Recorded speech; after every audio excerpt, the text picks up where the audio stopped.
Hi everyone, this is Jason from Metal Flesh. Today I will rank the entire Twisted Sister discography from Get in the Bin all the way up to From Here to Eternity.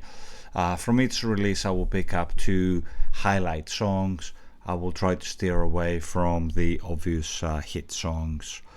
We are going to kick things off with 1982's debut release called Under the Blade. This is a raw and aggressive debut that sounds much heavier than people expected. The production is rough, especially the original UK mix, but the energy and the hunger, it's a compositions that you cannot ignore. Dee Snider's vocals are already powerful, and the twin guitar attack gives the album a genuine heavy metal feel. As stated, this album is raw, heavier and less commercial than everything else that followed after this. The highlight songs for me will be Destroyer and What You Don't Know. For me, this is a solid A tier release. The following year we saw the You Can't Stop Rock and Roll. This is a major improvement in songwriting and production. The band here began to write bigger choruses without sacrificing too much heaviness. The album has a confident feel throughout, although a couple of songs are not quite as memorable as the best material. Comparing this to the previous record, it's more polished and melodic than Under the Blade, while still maintaining and keeping the heavy metal spirit. The highlights for me will be We're Gonna Make It and Like a Knife in the Back. So it's still an A tier. Sometimes I put it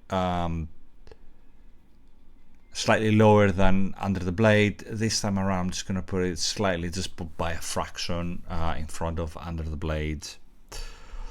1984 we saw the release of Stay Hungry. This is the band's masterpiece and the one of the defining albums of the 80s heavy metal. The production is huge, the performances are outstanding, and nearly every song is memorable. It balances perfectly heavy metal riffs with massive sing-along choruses. There is literally no filler on this album. Comparing this to the previous two predecessors, this one is bigger, heavier, and more confident. Highlights for me will be the amazing SMF and The Price. For me, this is a solid From Here to Eternity release. Come Out and Play came in 1985.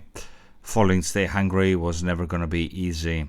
The album contains some really good songs and retains the band's trademark attitude, but in areas it feels slightly less focused. The production is excellent, yet several tracks don't have the same memorable hooks as the previous album. A couple of filler tracks here and there. Highlights for me will be Come Out and Play and The Fire Still Burns. For me, this comes down to a B tier. Love is for Suckers came out in 1987. I believe this one was intended to be released as a Dee Snider solo album, eventually became a Twisted Sister release, and it shows.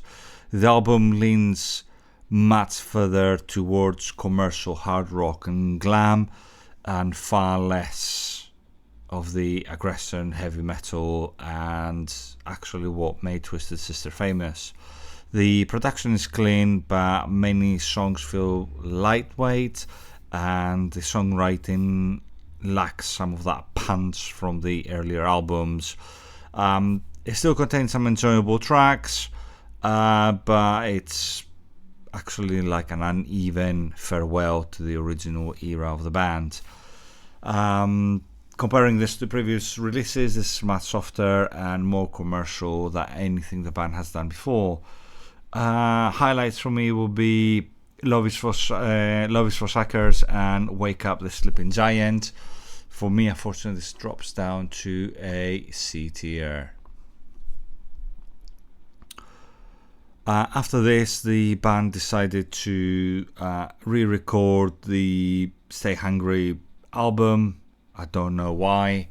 You cannot really perfect an album that is already perfect. Okay, this one contains like a modern production, and the performances cannot outstage the original releases. Highlights from me: Don't Let Me Down and Never Say Never. I believe those were original tracks that never made it to the original release, and they just kind of got re-recorded. For me, this one comes down to a C tier.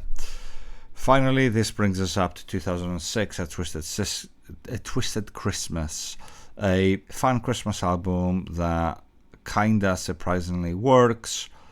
Would I listen to it? Not really. I've tried to listen to it quite a lot of times around the Christmas period. It's heavy. It's got humor. It's got some heavy guitar riffs. Not something that sticks with me. Can't pick up any songs from here. I'm just kind of gonna ignore it. I'm just gonna put it on Get in the Bin tier. There you have it, the entire Twisted Sister discography ranked from Get in the Bin all the way up to From Here to Eternity. Till next time, stay metal.